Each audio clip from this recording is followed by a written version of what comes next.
আসসালামু আলাইকুম।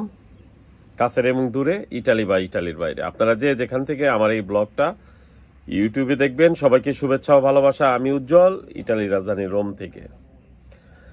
আজকে কথা বলবো বিএফএস গ্লোবাল থেকে আপনারা ভিসা পাওয়ার সম্ভাবনা কতটুকু, বা কতগুলা ফাইল জমা আছে সেগুলা ভিসা পাওয়ার সম্ভাবনা কতটুকু, মানে পুরানগুলা।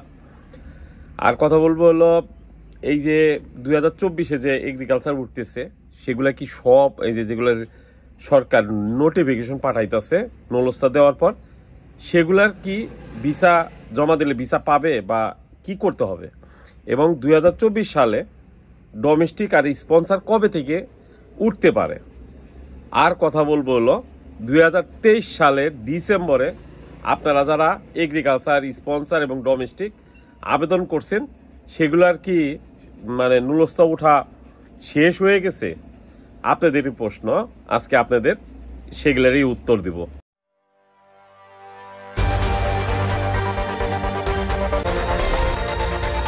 প্রথমে বিএফএস গ্লোবাল নিয়ে বলি। বিএফএস গ্লোবালে এখন যারা অ্যাপয়েন্টমেন্ট নিয়ে, সোজা কথা এই যে আমার পাশে এই যে এরকম অ্যাপয়েন্টমেন্টে আপনারা যারা অনলাইনে আবেদন করবেন নুলস্তা দিয়ে, এরকম অ্যাপয়েন্টমেন্ট আসবে, সেগুলা ভিসা পাওয়ার সম্ভাবনা থাকবে ইনশাল্লাহ 100-100, যদি কোনো ভুল ত্রুটি না থাকে।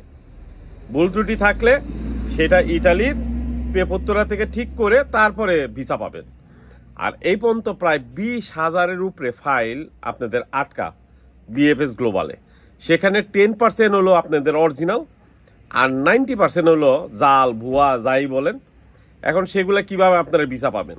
তবে প্রতিদিন 3 থেকে 500 যা শুনতে পাচ্ছি আপনাদের পাসপোর্টগুলো ফেরত দেওয়া হবে। তো অতএব খুব শীঘ্রই আপনারা পাসপোর্ট পাবেন, হয় ভিসা সহ বা ভিসা ছাড়া। 2024 সালে যাদের এগ্রিকালচার নলস্তা উঠে গেছে, আবার সরকার 1 সপ্তাহ পরে যাদের নোটিফিকেশন পাঠাচ্ছে, তারা কি ওই কাগজগুলা অনলাইন থাকবে বা জমা দিলে ভিসা পাবে? হ্যাঁ, পাবে। যদি ধরেন আলেজ্য চায় বা দূর সার্টিফিকেট চায় বা যাই ওই নোটিফিকেশনে চাওয়া হবে, সেটা যদি 1 সপ্তাহের ভিতরে বা 10 দিন একটা সময় দেওয়া থাকবে, সেটার ভিতরে যদি আপনি উত্তরটা দিতে পারে, তখন সেটা পেপত্তরা থেকে কিছুদিনের মধ্যে একটা ফিরতি মেসেজ আসবে, মানে মেল আসবে যে হ্যাঁ ঠিক আছে, এখন তুমি এটা অনলাইন করা আছে, জমা দিলে ভিসা পাবা। তো এরকম। আর যাদের কোনো মেল আসে নাই, কোনো কিছু আসে নাই, তাদের চিন্তিত হওয়ার কিছু নাই, তো ভয় পাওয়ার কিছু নাই। আর যারা দিতেই পারবে না, শুধু তাদেরই আসলে বিপদ, যে মেল আসছে, মেল দেখেও নাই, কিছুও করে নাই, সেটা হলো ভিসা পাবে না। আর কথা বলবো 2024 সালে ডোমেস্টিক আর স্পন্সর কবে থেকে ভিসা দেওয়া যায়, মানে শুরু করবে। আমার জানা মতে মে মাসের 2য় সপ্তাহ থেকে কিছু কিছু স্পন্সর এবং ডোমেস্টিক ওঠা শুরু হবে পুরা ইটালি থেকে। তবে সংখ্যায় থাকবে আস্তে আস্তে। এবং যেটা শুনতে পাচ্ছি যে আপনারা বাংলাদেশিরা ভালো পরিমাণ স্পন্সরে কাগজ পাবেন। আর 2023 সালে যারা ডিসেম্বরে আবেদন করছেন, তাদের এগ্রিকালচারের কোটা, প্রথম পর্যায়ের কোটা শেষ, বর্ধিত 20,000 কোটার এখনো অনেক বাকি আছে, সেগুলা দিচ্ছে এবং দিবে, সামনে আরো পাবেন।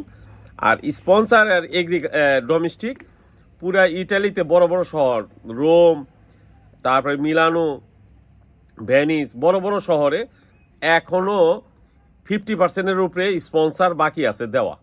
50%-এর উপরে। রোম শহরে 90% কাগজে এখনো বাকি রয়েছে স্পন্সরে। ধৈর্য ধরতে হবে, অপেক্ষা করতে হবে। এবং 2023 সালের ডিসেম্বরের কাগজ আরো 2-3 মাস ইটালিতে উঠবে এবং আশা করা যায় ধারাবাহিকভাবে উঠতেই থাকবে। ভালো থাকবেন সবাই, দোয়া করবেন, ভুল ত্রুটি হলে ক্ষমা করবেন। আসসালামু আলাইকুম।